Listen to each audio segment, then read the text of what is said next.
Flowers for Princess Fischl. Phantasmagoria. The dream lives on! Such words surely must appear in the midst of every tale, and they are largely the words of the Kaiserin of the Immernachtreich.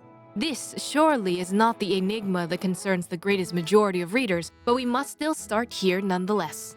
Osvaldo Harafnavins, the mighty lord of the Nachtraben.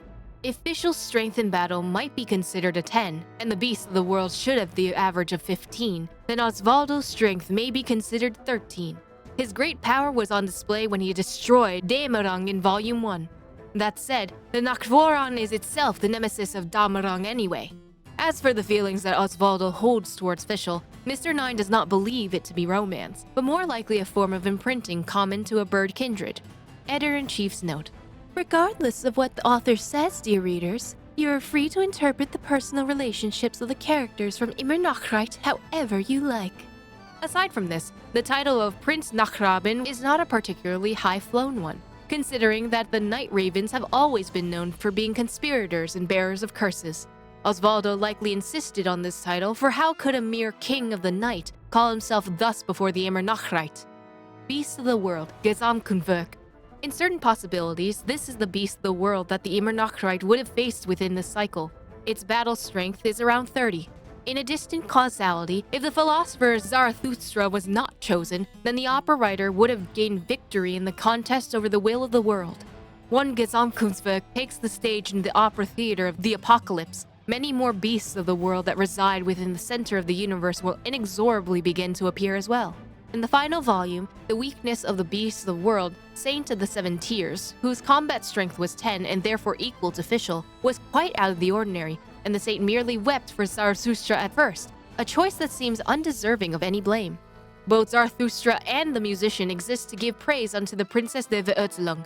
One proclaims the agony she suffers in her heart, while the other proclaims the grandeur of her travails. The Prinzessin, of course, will not favor the latter, for of such things she would be ashamed. Sommernachtgarten. It is said that those who are highly skilled in the magical arts will possess their own unique domains of consciousness. Their loves, hatreds, yearnings, jealousies, adherence, and passions of the soul will be stored here. In the financial tales of the other novels, this space is called Summerland. The Sommernachtgarten of the Prinzessin is something in this vein.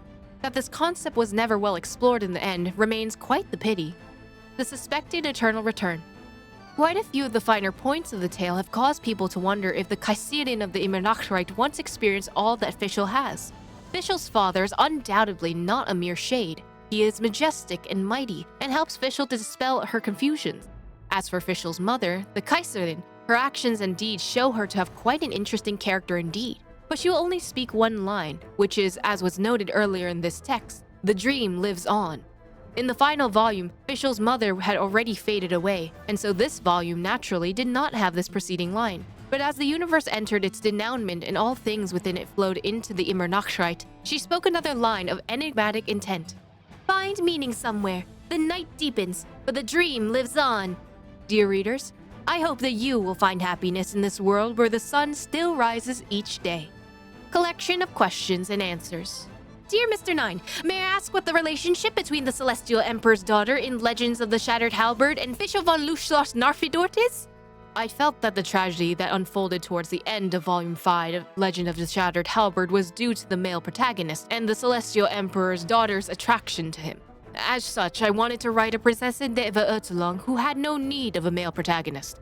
This was the scaffold that would become the Flowers for Princess Fischl. Eventually, though, I did write the 6th volume of Halberd, which rescued the ending. There was probably some cross-pollination in the process of writing 2 series at the same time, but I was personally quite pleased with the result. In a fight between Mir's dad, Khan the Asura, and his sword Levitain, at full strength versus Gesamtkunstwerk, who would come out on top? I had originally intended to refuse an answer to this question, but the editor-in-chief said that she'd axe my next manuscript if I didn't, in which case my Mora would be on Gesamtkunstwerk. Mr. 9, you mentioned in Farewell Frau Welt that you are suffering from hair loss. Are you doing much better now? Could the Yae Publishing House not accept this sort of question? And do people actually read what gets added in these new editions? Editor-in-chief's note. Oh, but the readers are very concerned about you. And yes, they are also very concerned with the purchase of new editions.